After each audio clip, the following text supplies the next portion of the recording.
Hi guys, and welcome back to Pappy English. My name is Sam and I'm travelling around the world and teaching you English. Today I'm in the city of Inverness in Scotland. We're going to explore this incredible city and of course I'm going to teach you English as well. So let's go.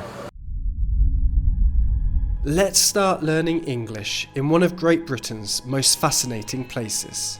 This city is called Inverness, and it's in the north of Scotland.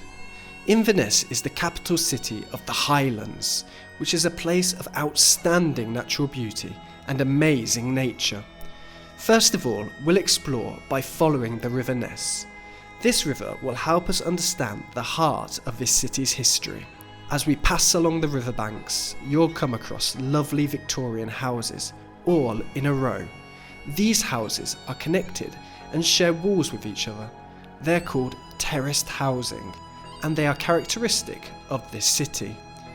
As we continue meandering along the River Ness, you can see Greig Street Bridge. This is a special kind of bridge called a footbridge. Vehicles are not allowed. It is only used for people walking. In English, we have a specific word for people walking. They are called pedestrians. The footbridge is only for pedestrians. Next, our exploration leads us to the iconic Inverness Castle, positioned majestically on a cliff looking over the city. A cliff is like a really tall and steep wall made of rock or dirt. It's as if the ground suddenly goes up straight, like a giant step. A term similar to a cliff in English is the word precipice. A precipice refers to a steep vertical rock face or a hazardous situation. Learning English might feel like peering over a precipice, suggesting a daunting or risky endeavour. However, fear not, these videos are designed to transform your English learning experience into an enjoyable and effortless journey. So with that in mind, let's go into the heart of the city and continue learning English. Our first visit is to Church Street, where we'll discover more about English as we explore the secrets of Inverness. So guys, to begin this video in Inverness, I found this awesome bookshop. It's called Leys Bookshop and it's really cool. It's built in an old Gaelic church, giving it loads of character. And here you can spend hours reading through the second-hand books. It's amazing. It's got a spiral staircase and loads of little hidden bookshelves where you can find all sorts of interesting stories. Now in this video, we're not going to be doing things by the book. If you do something by the book, it means you follow standard procedure. You do something in the standard way. Here we're going to be learning English in a different way and not by the book. So let's learn English in context, using real-world examples. The expression by the book means doing something exactly as it is written or instructed, without any deviation or improvisation. Imagine you're at a bookshop and you ask the store clerk for a specific book. If the clerk follows the store's procedures precisely, checks the computer system, and locates the book exactly as per the established process, they are doing it by the book. It's like following the rules or instructions closely and not taking any shortcuts. Leys Bookshop is a place full of magic, being surrounded by these ancient tales and the promises of countless adventures hidden within their pages. As captivating as it may be, we can't stay here all day. Now let's shift our focus back to another marvel in Inverness, Inverness Castle.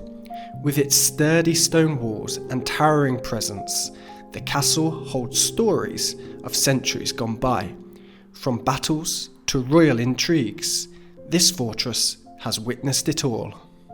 So guys, behind me you can see Inverness Castle. The original castle was built here over 1,000 years ago, and the castle also features heavily in Shakespeare's play McBeth. McBeth kills King Duncan in this castle, and he also descends into madness in this castle. He loses his marbles. Now marbles are those little glass balls that you play with, but if you lose your marbles, it means you go crazy, you go mad, you lose your mind. So Would you lose your marbles living in a castle like this? So McBeth is a story about a king who loses his marbles, a globally celebrated tale known for its portrayal of madness. Yet Inverness Castle holds a lesser known tale of insanity, one that centres around a rolling cheese. There is a great story about this castle and the River Ness, which says in 1668 a man called Finlay Doe dropped a rolling cheese into the River Ness from the castle. Now everybody was very upset. It caused a riot and a battle across the city. Much of the city was destroyed and many people killed. Now in English we have an idiom which is "don't cry over spilled milk." It means don't get angry or don't get too upset about something small. So here, well, they didn't cry over spilled milk, but they cried over rolling cheese. As we wander through the charming streets of Inverness, remember the idiom, don't cry over spilled milk. Let your exploration of Inverness be a reminder that it's unproductive to dwell on past misfortunes or mistakes. Instead, focus on the present, whether it's marvelling at architecture, navigating through markets, or unearthing historical gems. Each moment offers a fresh opportunity and a new perspective. That's one of the reasons I love travelling. It keeps us in the present moment. And our journey has now taken us to Inverness Cathedral, which is the reason Inverness is known as the northernmost city in Great Britain. So behind me you can see Inverness Cathedral, the Cathedral of St Andrew. Now this is the cathedral which is the furthest north in Great Britain. A cathedral is usually a bigger church and there is only one in each city. In fact, for a city to be considered a city in Great Britain, it must have a cathedral. Because this is the cathedral which is the furthest north, this is also the city which is the furthest north in Great Britain. And here we really are in the true north. And maybe if you come here, you can find your true north. If you find your true north, it means you find your true direction in life. You find what you really want to do. So come here to Inverness and perhaps you will find your true north. That's why I'm here, not just to teach you English, but to pursue my lifelong dream, my true north. In my case, true north means the dream I've cherished since childhood, finding the Loch Ness monster. Now it's time to bid farewell to Inverness and head to Loch Ness. By the way, a loch is a Scottish term for a lake. Loch Ness is of course famous for the Loch Ness monster, a mysterious creature that some people believe lives in the water. However, there's no solid proof of its existence. But Nessie, get ready. I'm on my way to find you and, of course, to teach English along the journey. Did you know that Loch Ness is a monstrous lake? If something is monstrous, it means it's huge. It doesn't just mean there are monsters in it. It has more water in this lake than all of the lakes in England and Wales. In terms of lakes, Scotland knocks the rest of Great Britain out of the water. If you knock someone or something out of the water, it means you beat it completely.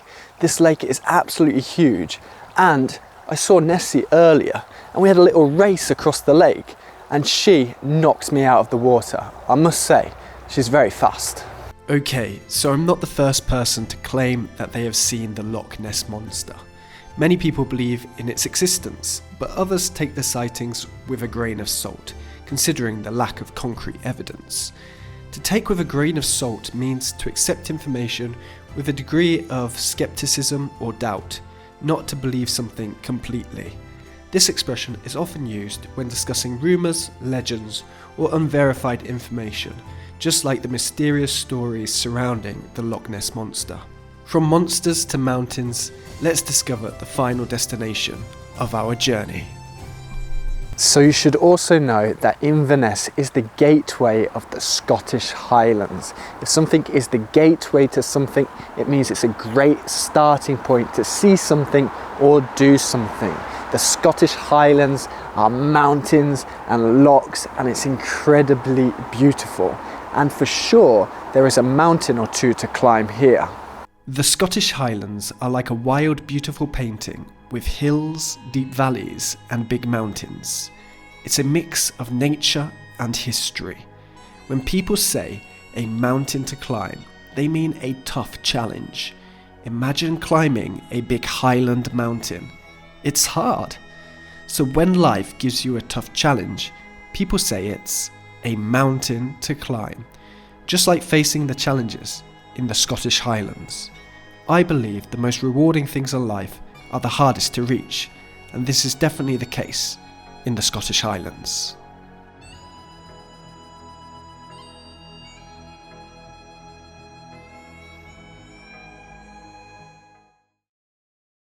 So there we go, guys. We have discovered Inverness, Loch Ness and the Scottish Highlands. Thank you for joining me on this trip in Scotland. I hope I taught you a lot of new English expressions, idioms and words as well. Make sure you subscribe to the channel and I'll see you in the next video. Bye.